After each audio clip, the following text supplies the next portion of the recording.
Hola, ¿qué tal? Bendiciones. Sean nuevamente ustedes bienvenidos a este programa Fundamentos de Doctrina del Ministerio Semilla de Vida con Elio Galvis. Para mí es una bendición preparar este contenido. Qué bendición poderlo compartir y qué bendición también es recibir la retroalimentación. No solamente hay personas que nos escriben a nuestras redes sociales, sino que hay personas que nos escriben a nuestros propios teléfonos, nos llaman compartiendo lo que ha significado este ministerio. No solamente por este programa de Fundamentos de Doctrina, sino también por el programa que hemos llamado Aliento del Cielo, que ha llegado a muchas personas y que ya ha sido un canal de bendición y que los milagros y los testimonios se han visto como una maravillosa bendición para poder compartir y para poder seguir con esta tarea de seguir sembrando la semilla de vida que dará fruto no solamente en esta tierra, sino desde luego también en la eternidad. A cada una de las personas que en este momento nos están viendo en vivo y en directo, sean todos ustedes bienvenidos, invitándoles a que en este justo instante nos ayuden a compartir. Toma el link y compártelo con otras personas lo puedes hacer a través de tu WhatsApp. Seguramente tienes un grupo o seguramente tienes una lista de difusión. Comparte este link o sencillamente si nos estás viendo a través de Facebook, dale compartir. De esa manera vamos a poder llegar a muchas más personas y vamos a poder convertirnos en una comunidad virtual cada día más fuerte, mucho más sólida, que tiene como un propósito y es estudiar la palabra, aprender las escrituras, sabiendo que ellas nos darán bendición, edificación, testimonio y la oportunidad de también ministrar la vida de muchas otras personas.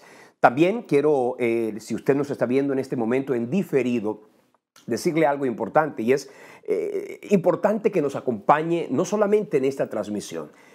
Por favor, te invito a que te suscribas a nuestro canal de YouTube. Simplemente vas a YouTube y buscas Semilla de Vida con Elio Galvis. Dale suscribirse y activa las notificaciones. De esa manera, y bueno, ya más de 1,100 personas nos están acompañando en este programa, en este propósito. Y bueno, los bendigo y los felicito por ello. Y también invitar a aquellos que apenas están comenzando. Si estás hoy en la lección número 7 y es la primera vez que te conectas con nosotros, devuélvete en la semana allí a la lección número 1. Hay personas que me han escrito y me dicen, pastor, yo voy por la lección número 2 o la lección número 3. Hoy estamos en la lección número 7. Hemos venido estudiando las doctrinas básicas y lo vamos a seguir haciendo. Después que termine este seminario de Fundamentos de Doctrina, daremos otro que obviamente tiene el mismo propósito y es edificar el corazón a través de la palabra. Bueno, hoy quiero que entremos en materia y quiero que lo hagamos hablando de la doctrina de Cristo. La semana pasada tuvimos la oportunidad de estudiar la identidad de Cristo y allí hablamos de los muchos nombres y títulos que la Biblia le da a la segunda persona de la Trinidad, pero que particularmente nos circunscribimos a 5 de esos nombres que tienen que ver con la identidad, con el ser de la segunda persona de la Trinidad. Y hablamos de Cristo como su nombre, Señor, hablamos de Él como Jesús, hablamos de Él como el Hijo del Hombre, como el Hijo de Dios, y también, desde luego, hablamos de la segunda persona de la Trinidad como Cristo. Allí en esos 5 nombres básicos encontramos la complejidad de algo que se vuelve sencillo en la medida en que nos acercamos a Él a través del amor. Si alguien se acerca a Jesús con amor, va a entender y va a comprender su naturaleza, su esencia, su forma. Si algunos llegan a Jesús, lógicamente, con el deseo de objetar su fe y su doctrina, lógicamente que eso en el corazón va a causar vacíos constantes. La gente que no ama a Jesús encontrará en la Biblia vacíos constantes, porque es que la palabra tiene un propósito y es el de ayudar a aquellos que amamos a Jesús a fundamentar y a caminar en el camino de la fe. De manera que si hay alguien que esa es la intención que tiene de caminar y de crecer en la fe, el Señor lo va a sostener y lo va a guiar. Hoy vamos a hablar de las naturalezas de Cristo, pero particularmente quiero que hagamos referencia a la naturaleza divina. Si nosotros leemos la Escritura, nos vamos a dar cuenta que en la persona de Jesucristo, ese personaje que apareció allí específicamente en los evangelios, pero que no surgió ni su ministerio, ni su ser, ni su hacer en ese escenario, sino que desde la eternidad tenía el propósito de manifestarse a los hombres para traer libertad y salvación. Si usted y yo nos vamos a la Biblia, nos vamos a dar cuenta que en él no solamente hay algo que se denomina la naturaleza humana, sino también la descripción gloriosa de su naturaleza divina. Hay en la doctrina, para decirlo de alguna manera, hay algo que se denomina la unión hipostática. Eso es un término que la próxima semana, con la ayuda del Señor, voy a tener la oportunidad de compartir. Y tiene que ver con esa unión, se dice así, la unión hipostática, que es la unión de la naturaleza divina y la naturaleza humana. En Cristo convergen esas dos naturalezas, no dos personalidades, sino dos naturalezas. Una sola personalidad, un solo concepto de divinidad, más es importante que entendamos que Cristo es todo hombre y además todo Dios. No es 50% hombre, 50% Dios, sino que Él es 100% hombre y 100% Dios. Y para poder entender esa unión de las dos naturalezas, es indispensable que comprendamos, lógicamente, qué es y cómo se puede sustentar la divinidad de Cristo. Ya le dije en la semana pasada que algunos miran a Jesús como un personaje de la historia. Y algunos dirán, de hecho, cuando se hizo un estudio del milenio, del último milenio y de los 2 milenios y de los 6,000 años de vida del hombre sobre la tierra, algunos dijeron que el personaje más trascendente de la historia es Jesucristo. Pues déjeme decirle y quiero aclararle algo. Él no es el personaje más importante de la historia. Él es el Dios de la eternidad. Y en Él es importante que nosotros podamos encontrar la claridad de lo que significa y lo que representa su ser y su hacer.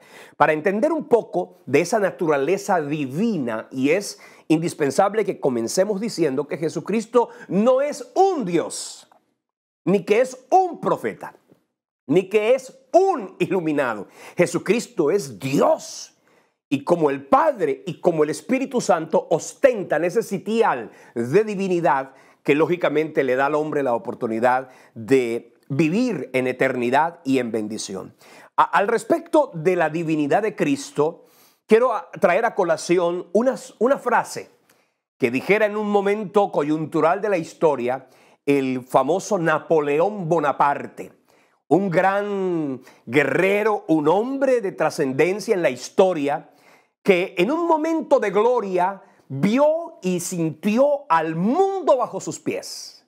Pero en un momento de declive y de eclipse de su propia vida, dijo estas palabras: en los días de mi gloria, yo apasioné a multitudes hasta el punto de que ellas murieran alegremente por mí.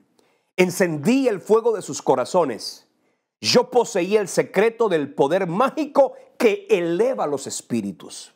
Pero ahora me encuentro en Santa Helena, elevado sobre esta roca. ¿Quién lucha y conquista ahora imperios por mí? ¿Quién es el que me sigue siendo fiel?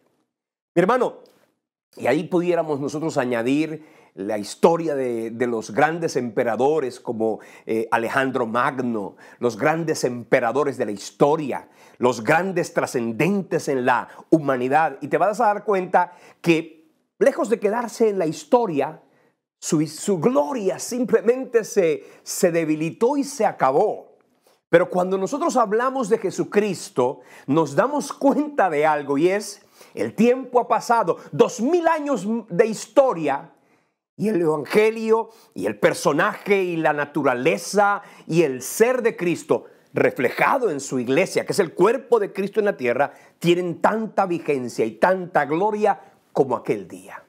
Y al respecto, y particularmente haciendo referencia a ese comienzo del cristianismo, que algunos, ustedes todos saben que los judíos no reconocieron jamás a Jesucristo como el Mesías, lo consideraron un farsante, lo consideran hoy un personaje nada más de la historia, pero jamás y bajo ningún punto de vista le reconocieron su divinidad, ni su obra redentora, ni su obra salvadora. No, para ellos Jesús es simplemente un personaje de la historia, o sencillamente algunos lo han llamado un impostor.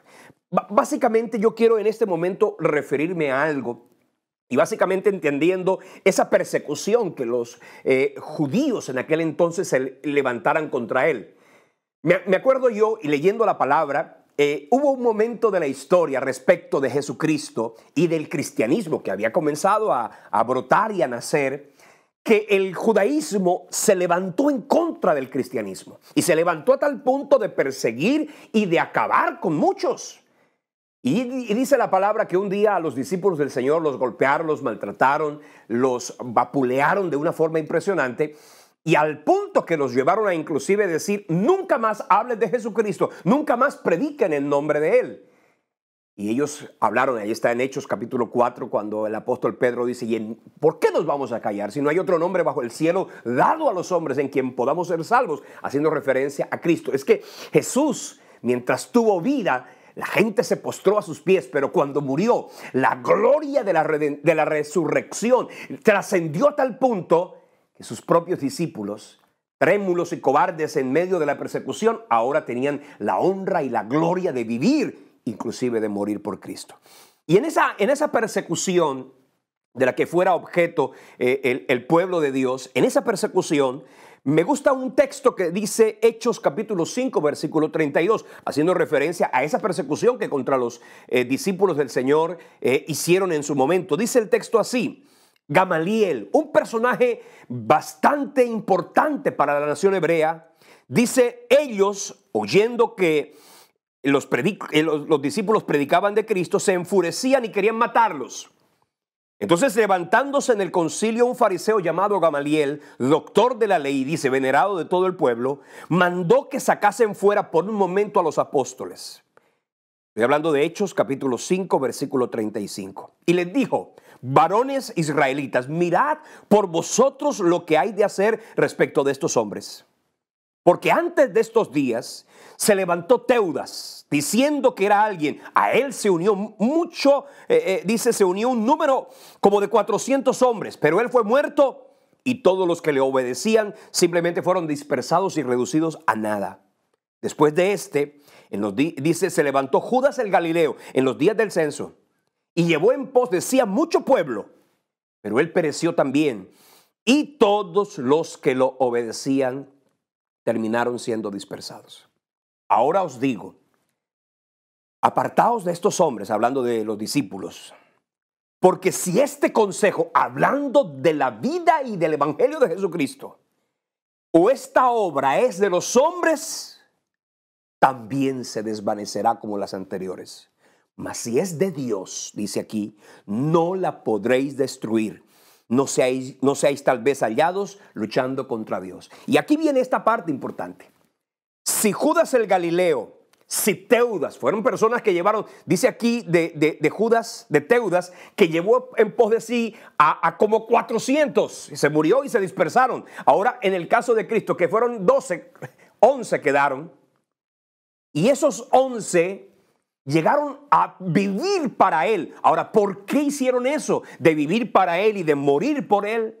Porque lo que Jesús mostró y les evidenció no era simplemente la naturaleza de un hombre que amó a sus amigos y que les enseñó buenas cosas. Porque en la historia de la humanidad mucha gente hizo eso.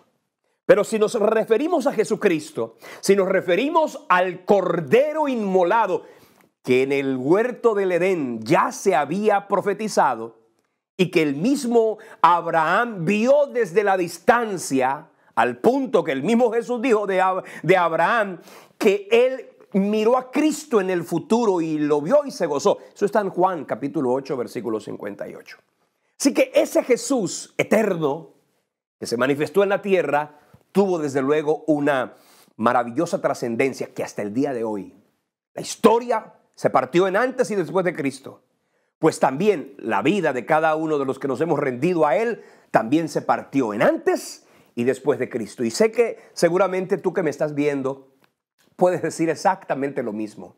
Un día Jesús me encontró y su gracia y su infinito amor me rescató. Pues bien, eso precisamente es lo que caracteriza a Jesús, no solo como un personaje normal, como un gran maestro, lo caracteriza como el Dios eterno que se manifestó a los hombres, como dijo Juan, y vimos su gloria, no simplemente vimos su enseñanza y su amor, no, vimos su gloria como la del unigénito del Padre.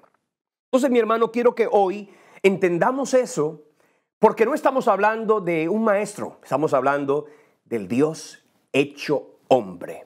La Biblia dice de Jesús, y Colosenses, el apóstol Pablo, cuando le escribió a los colosenses, lo escribió de una manera contundente cuando dice Colosenses capítulo 1, del 15 al 17, refiriéndose a Jesucristo. Él es la imagen del Dios invisible, el primogénito de toda creación, porque en Él fueron creadas todas las cosas, las que hay en los cielos y las que hay en la tierra, visibles e invisibles, sean tronos, sean dominios, sean potestades, sean principados. Dice aquí, todo fue creado por medio de Él y para Él, y Él es antes de todas las cosas, y todas las cosas en Él subsisten. Ese Cristo que usted lee aquí es el que dice la Escritura en Hebreos 13:8, es el mismo ayer, hoy y por los siglos, hablando no solamente de la trascendencia histórica, hablando de la eternidad de gloria que lo caracteriza por ser Dios. Muchas religiones y particularmente hacen referencia de Jesús como un buen personaje, pero muy pocas se rinden ante Él como el Rey y como el Dios hecho hombre. Él, que dice la Escritura en Hebreos capítulo 1, versículo 3, que Él es el resplandor de la gloria de Dios y que Él es la imagen de la sustancia divina y que además, dice la Escritura, sustenta todas las cosas con la palabra de su poder. Esa palabra sustancia, la imagen misma de su sustancia, tiene que ver con la palabra griega charácter, que es como la impronta. Pero no es únicamente el concepto de decir que Él es el que representa a Dios en los hombres. Es que Él es el Dios hecho hombre. Ahora, el problema es que las personas cuando van a la Escritura miran a Jesús en la, digamos, trascendencia de los 3 años de ministerio que Él tuviera y que quedó registrado en los evangelios. Pero déjeme decirle una cosa, Jesucristo no únicamente se mostró como el Dios hombre que aparece en los evangelios, que lógicamente por estar encarnado en un ser humano frágil y débil, porque la naturaleza humana es una naturaleza débil y frágil en la que Jesús tuvo que vivir durante 33 años en la tierra. Esa limitación a la que Él mismo decidió rendirse, como dice Filipenses capítulo 2 del versículo 5 al versículo 11, esa naturaleza limitada por ser un ser humano, hace que algunos lo vean simplemente como un hombre, olvidándose de que en Jesús estaba encapsulada. Voy a decirlo esa expresión. Yo creo que teológicamente nunca se había dicho eso. Pero en Cristo estaba, en esa naturaleza humana, estaba encapsulada toda su naturaleza divina. Que no solamente mostró y demostró, sino que también expresó con sus palabras, con sus testimonios y con sus hechos, al punto que la gente se maravillaba y decía de Él, oye, ¿quién es este? Y aún los vientos y el mar le obedecen. Voy a hablarles hoy de lo que la Biblia puede describir de una manera muy clara, y es básicamente de esa divinidad. Por lo que en esta tarde, en esta noche, en este día, voy a hablarles de esa divinidad. Y lo primero, voy a hacer referencia a algo, y es cómo en la Biblia, y ya lo dijimos la semana antepasada cuando hablábamos de la Trinidad, ¿se acuerdan ustedes? Y dijimos que a Cristo se le reputan varias cosas por ser Dios. Una de ellas es la obra que se le atribuye a causa de ser el creador también. Dice la Escritura en Juan capítulo 1 versículo 3, dice, todas las cosas en Él fueron hechas y sin Él nada de lo que ha sido hecho fue hecho. Hebreos capítulo 1, versículo 10, y tú, oh Señor, en el principio, hablando de Jesucristo, fundaste la tierra. Los cielos son obra de tus manos. De manera que a Cristo se le reconoce en las Escrituras como el Creador. Bajo ninguna circunstancia se puede decir que Jesucristo fue creado, ni fue una criatura, ni siquiera por el hecho de haber nacido de una mujer y en una, digamos, fragilidad humana, ni siquiera por eso se puede decir bajo ningún punto de vista que Jesucristo fue creado, porque Él no fue procreado, Él fue engendrado y engendrado del Espíritu, lo cual hace que lógicamente su naturaleza, además de divina, sea completamente humana.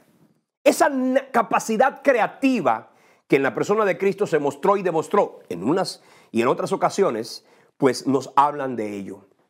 La Biblia, y escúcheme bien, otra evidencia, además de la obra creativa que se le atribuye a Cristo, igualándolo al Padre y al Espíritu Santo, en la Biblia hay algo que es evidentemente contundente y tiene que ver con el ángel de Jehová. Escúcheme muy bien eso, no un ángel de Jehová, sino el ángel de Jehová. Que si ustedes leen las Escrituras se van a dar cuenta que el ángel de Jehová no era un ángel normal, no era un ángel cualquiera, sino que, y por causa de la revelación de la Trinidad que se ocultó o se mostró de manera muy silenciosa en el Antiguo Testamento, pero que ya en el Nuevo Testamento está más que demostrada, y hace 15 días lo compartimos.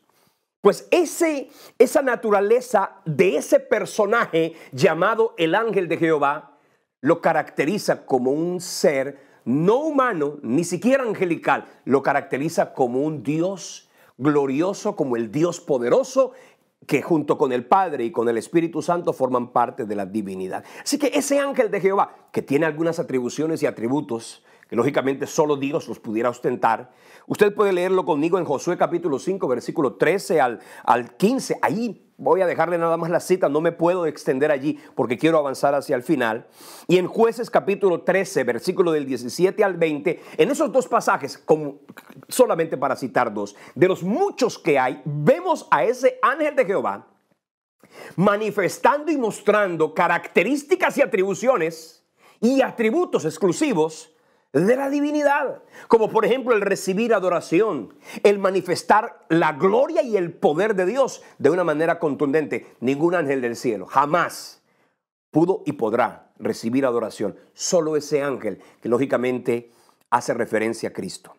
En la Biblia, para hablar también de los títulos que se le adjudican a Cristo, que ya le dije la semana pasada, que pueden ser algunos nombres como expresiones de honra y león de la tribu de Judá, la estrella resplandeciente de la mañana, la raíz de David, una cantidad de términos que la Biblia utiliza para referirse a Cristo, pero en algunos otros términos y títulos, como por ejemplo referirse a Jesús como verbo, palabra eterna, como Señor, Kyrios, Adonai, como la Biblia lo describe como Dios, como todopoderoso, como Padre eterno, como Emmanuel, que tiene que ver y decir Dios con nosotros, como el Alfa y la Omega. Amén. Como Rey de Reyes, como Señor de Señores. De manera que en la Biblia usted puede simplemente leer una que otra cita y se va a dar cuenta que en muchas vas a mirar a Jesús y lo vas a reconocer de una manera contundente. Cosas que indudablemente, como por ejemplo esta, en la profecía de Isaías capítulo 7 versículo 14 dice: por tanto el Señor mismo os dará una señal. He aquí la Virgen concebirá y dará a luz un hijo y llamará su nombre Emmanuel, que significa Dios con nosotros. Esa era la profecía con la que el profeta Isaías hacía referencia al advenimiento del Redentor, que por supuesto se cumplió con asombrosa precisión. En Mateo 1, versículo 23 dice: y aquí la Virgen concebirá y dará a luz un hijo y llamará su nombre Emmanuel, que traducido es Dios con nosotros. Así que negar la divinidad de Cristo, además de ser antibíblico, es absolutamente ilógico e insensato. Y voy a referirme en estos próximos minutos que nos quedan para hablar acerca de los atributos y de las atribuciones que la Biblia muestra de Cristo, que demuestran su divinidad o su deidad. Primero que todo, voy a hablarle de algo que se llama la preexistencia. Y cuando digo la preexistencia, quiere decir que Jesús no apareció ni fue visto por primera vez cuando nació en del vientre de María. Cuando decimos que Cristo es preexistente, estamos diciendo de que antes de la fundación del mundo ya Él era, y no por el hecho de haber sido creado antes de Adán y Eva, sino por haber sido Él, junto con el Padre y el Espíritu Santo, el primogénito de la creación. Y cuando dice la Escritura el primogénito de la creación, no está diciendo que Él fue el primero de todos los creados, sino que Él está diciendo que de Él partió toda la creación.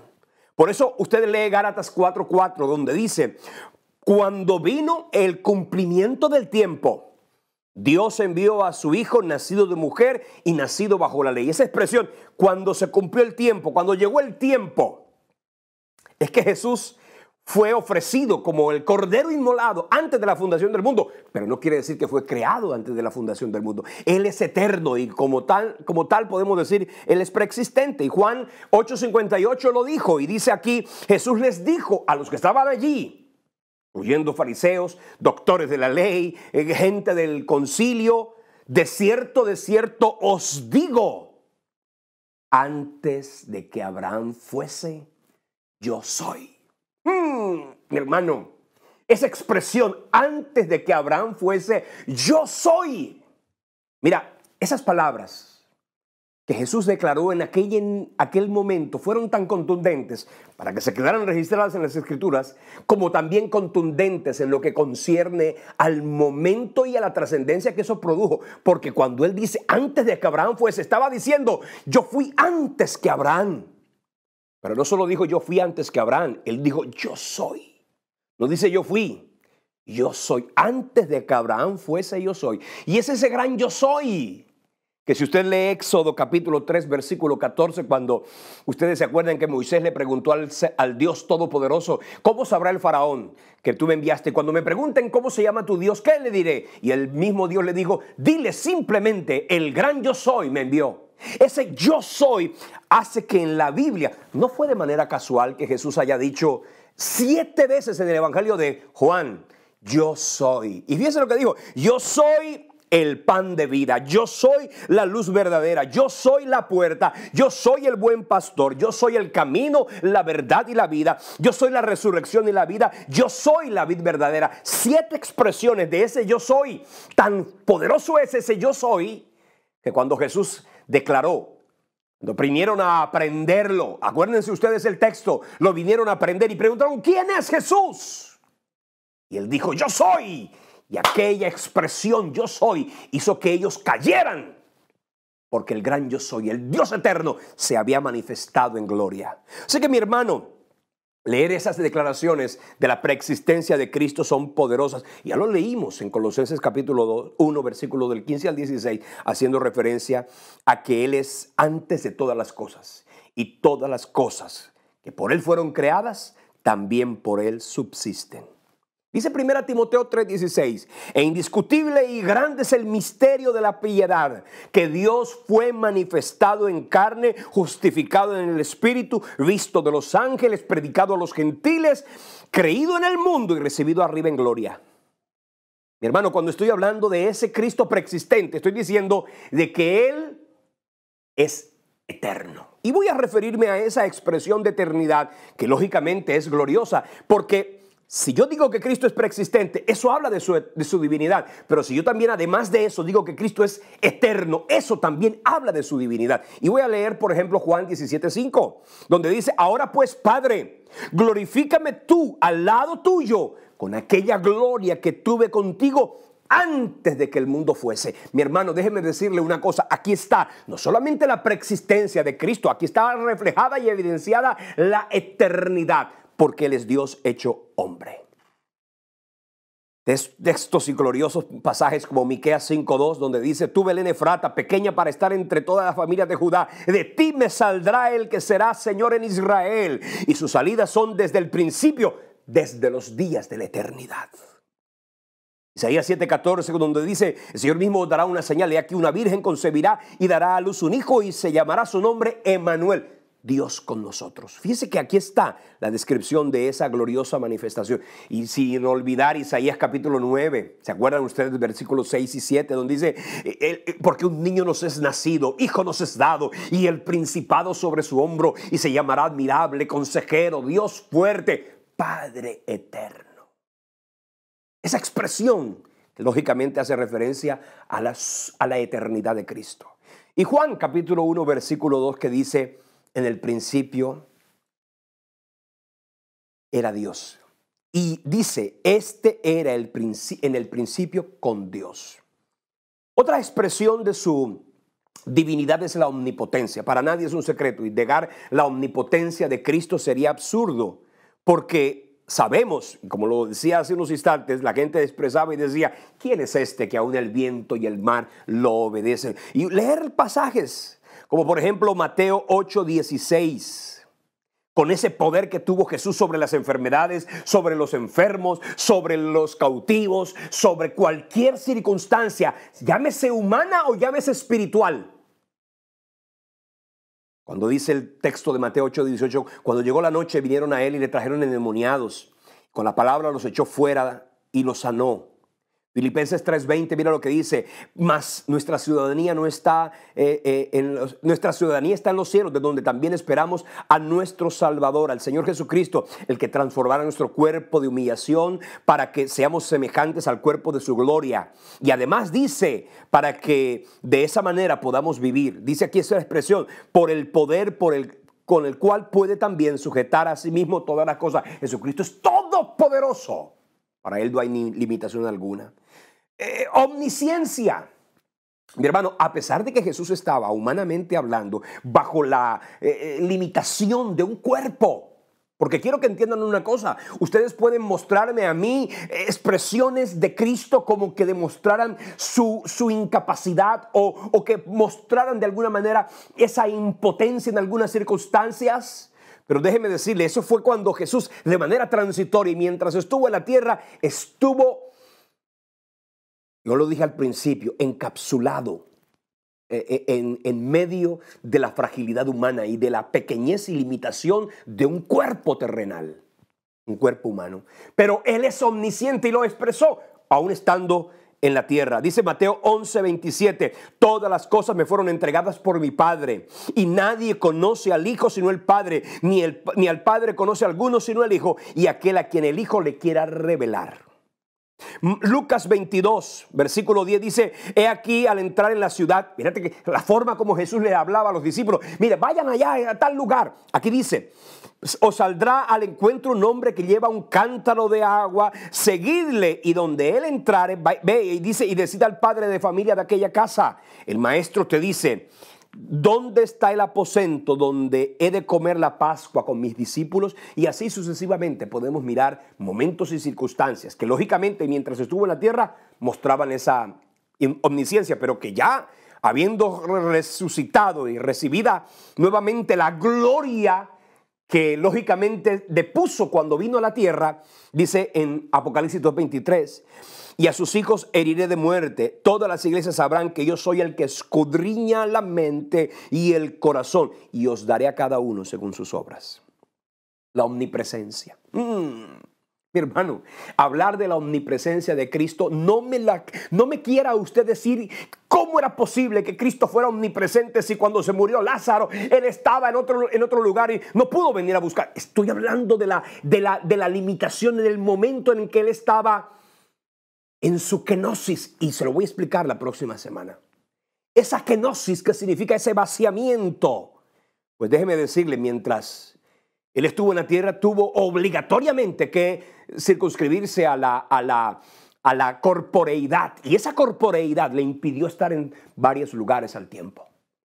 Pero permítame decirle, él no solo murió, también resucitó, y él prometió y dijo, he aquí, Mateo 28:20, enseñándoles que guarden todas las cosas que yo os he mandado. Y dice, y he aquí, yo estoy con vosotros todos los días hasta el fin del mundo. ¿Cómo es posible que Cristo pueda estar, si no es eterno, si no es Dios, en todo momento, en todo lugar y en todo espacio? Es porque obviamente Él es Dios. Dice el texto de Mateo 18:20, y Él lo prometió, dice, todas las veces que se reunieran 2 o 3 en mi nombre, yo estaré allí en medio de ellos. ¿Y eso qué es? Eso es omnipresencia. La inmutabilidad, es decir, como el Padre que dice en Santiago, no hay mudanza ni sombra de variación, pues en Cristo no hay mudanza ni sombra de variación. El autor a los Hebreos capítulo 13 versículo 8 dijo, Él es el mismo ayer, hoy y por los siglos, hablando de la inmutabilidad.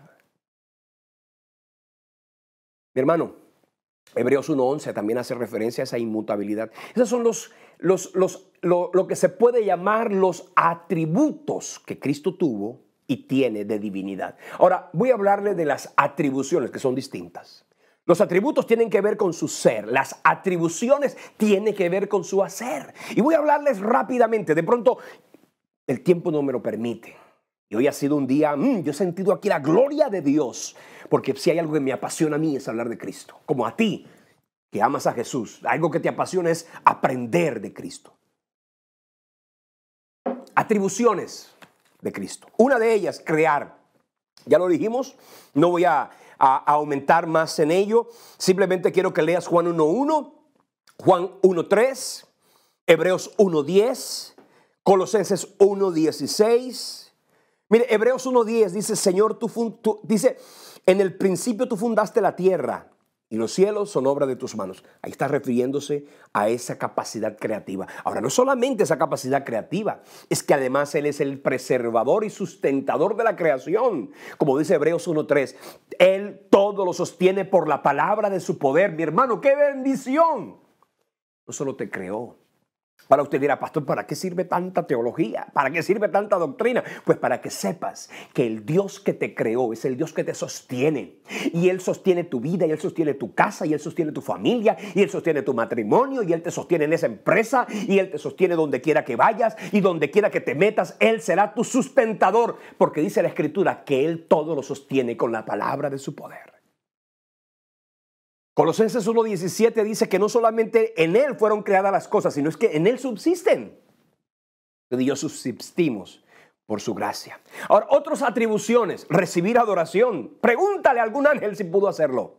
Pregúntale a Pedro o a Pablo si tuvieron alguna vez la osadía de que alguno de los demás se rindiera y se postrara delante de Él. No hubo un personaje humano en la tierra que haya recibido adoración y que esté escrito en la Biblia, excepto Cristo. Juan 11, versículo 1. Estaba entonces enfermo uno llamado Lázaro de Betania, en la aldea de María y de Marta. Dice, María, cuyo hermano Lázaro había estado enfermo, fue la que ungió al Señor con perfume y le enjugó los pies con sus cabellos. Esa capacidad de que la gente, eso se llama atribución. Cristo tuvo la atribución de recibir adoración. Juan 12:3 dice, entonces María tomó una libra de perfume de nardo de mucho precio y ungió sus pies. Y dice, y lo enjugó con sus cabellos y la casa se llenó del olor de aquel perfume. Juan 20:28, cuando Tomás dice que se rindió ante sus pies y dijo, Señor mío y Dios mío. Sin olvidar lo que dice Hechos capítulo 1, versículo 6. Esa capacidad que tuvo Jesús de recibir adoración, esa es una atribución. Está también la de perdonar pecados. ¿Cuántas veces a Jesús no le dijo a los discípulos y a los que estaban allí, tus pecados te son perdonados? ¿Acaso ser humano puede perdonar pecados? Tú puedes perdonar ofensas, pero perdonar pecados, mi hermano, eso es una atribución única y exclusivamente de parte de ofensas todas, perdónalas.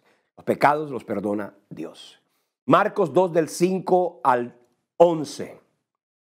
Aquí está el versículo 5. Al ver Jesús la fe de ellos, le dijo al paralítico, hijo, tus pecados te son perdonados. Cuando Jesús decía ese tipo de cosas, ¿qué hacían los fariseos? ¿Qué hacían los doctores de la ley?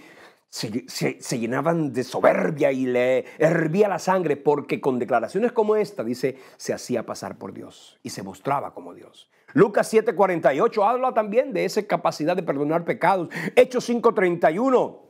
A este Dios ha exaltado con su diestra por príncipe y salvador para dar a Israel arrepentimiento y perdón de pecados.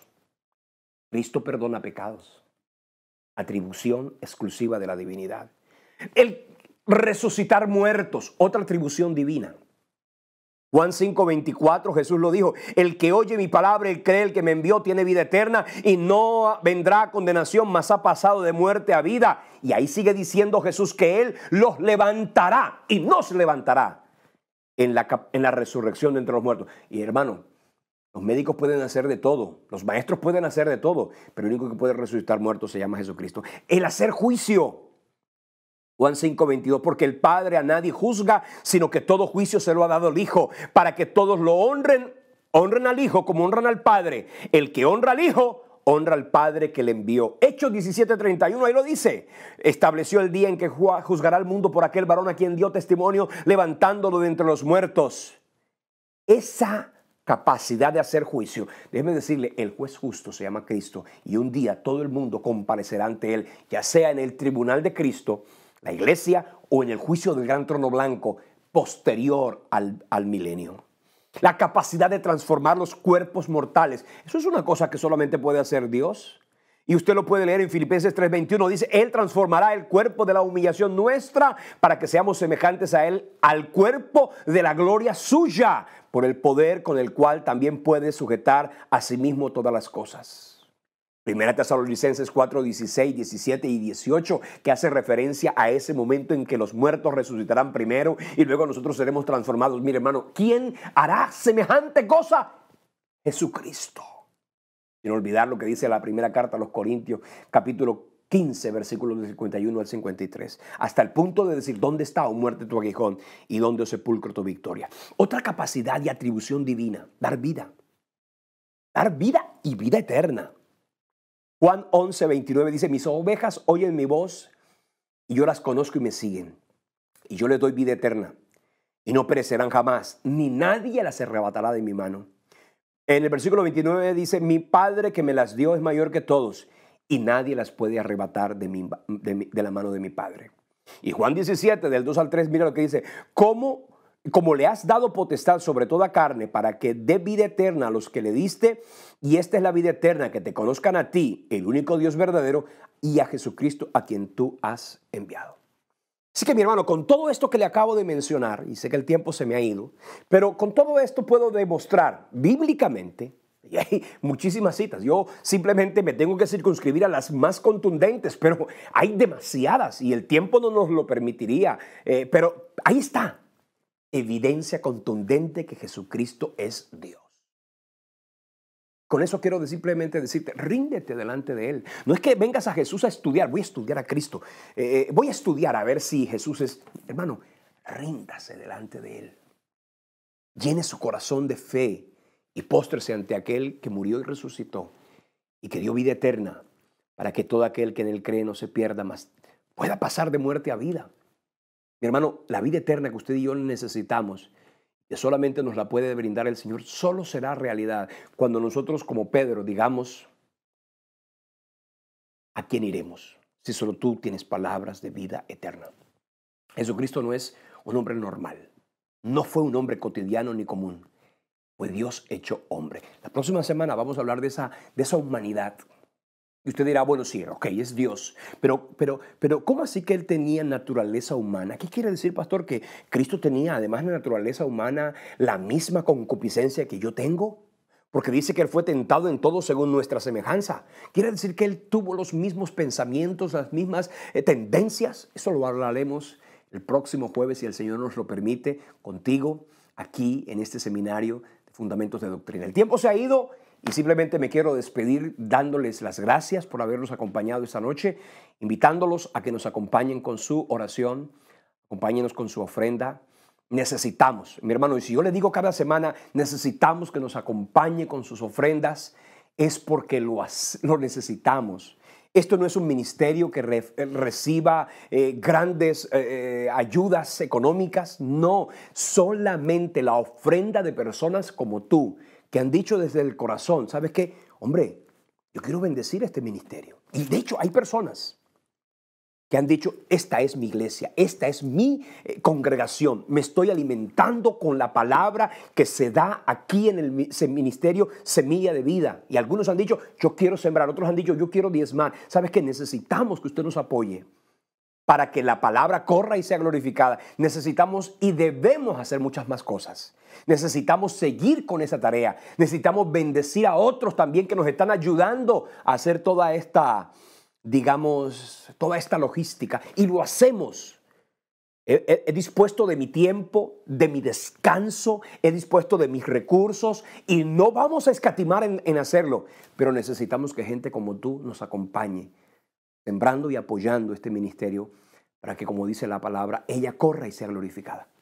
Así que aquí va a aparecer una cuenta, el número de la cuenta de ahorros nuestra allá en Colombia, es la cuenta de Bancolombia. Usted puede aquí sembrar y bendecir nuestro ministerio, o si usted está en cualquier parte del mundo y tienes una cuenta de PayPal, pues tú puedes hacer una transferencia y ahí te va a aparecer la información para que esto hagas. Vamos a hacer una oración y vamos a darle gracias al Señor por este día y pedirle que nos acompañe y nos asista para que podamos juntos continuar la tarea y la carrera que tenemos por delante. Mañana a las 6 de la mañana usted va a poder recibir una nueva entrega de Semilla de Vida allí en Aliento del Cielo. Le pido que la reciba y la comparta con otros.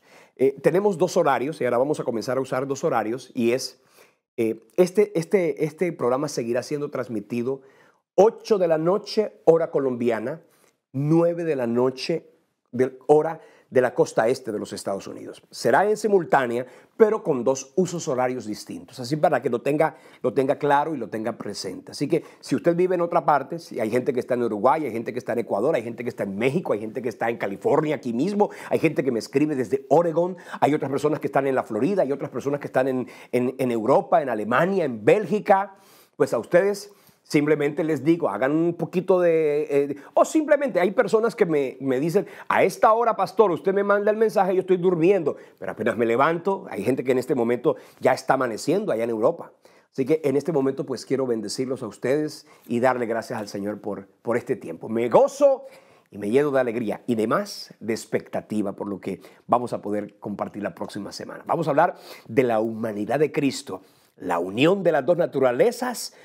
Inclusive vamos a hablar de esa encarnación. Vamos a hablar de lo que es la unión hipostática, la kenosis, la tapeinosis de Cristo. Son términos un poco complejos, pero que a la hora que tú y yo los entendemos, nos llenamos de alegría. Acuérdense que a Cristo se le dio un nombre que es sobre todo nombre, para que en su nombre se doble toda rodilla de los que están arriba en el cielo y en la tierra y debajo de la tierra, dice, y toda lengua confiese que Jesucristo es el Señor, para la gloria de Dios Padre. Nos vemos entonces el próximo jueves, Dios mediante, y aquí en Semilla de Vida permanentemente. Los llevo en mi corazón y en mis oraciones y le pido a Dios que los acompañe y los asista hoy y siempre. Soy Elio Galvis, esto es Semilla de Vida. Vamos ahora, no hemos orado, ¿cierto que no? Padre, gracias te doy por tu palabra, gracias por la vida de cada uno de mis hermanos. Gracias por esta noche y por el privilegio, Dios, de poder compartir tu palabra. Te pido que los bendigas, te pido que esta palabra se impregne en el alma y en el corazón para que nada nos robe el privilegio de vivir para ti. Llénalos de ti, agigántalos en la fe y dimensiónalos de tal manera que cada día su fe sea más fuerte, más contundente y más estable. En el nombre poderoso de Jesús te doy gracias, Señor. Amén y amén. Dios te bendiga. Nos vemos entonces la próxima semana. Hasta entonces.